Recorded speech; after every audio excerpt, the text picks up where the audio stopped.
कवितार शीर्षक अ किछि मन पड़ुछि। सतरे कौन एते सहज थिला सिलेट उपरे खड़ीर प्रथम स्पर्श।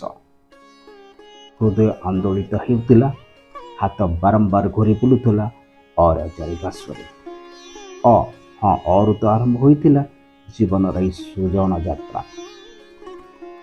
अंका बंका होई धीरे धीरे नहीं एक सुंदर आकृति। किछि मन पड़ुछि जगला हृदय प्रथम स्वप्न। अंधार राति आकाश रे चमकी उठुवा तारा और जह्न को नहीं सृष्टि होता असमारी प्रश्न। हाँ अमृत बेलार से ही क्षणक आज धीरे धीरे धूमिल है अतीतर आवरण मध्य अनवरत धारारे अन्वेषण जिज्ञासा अंतरु दिगंत पर्यंत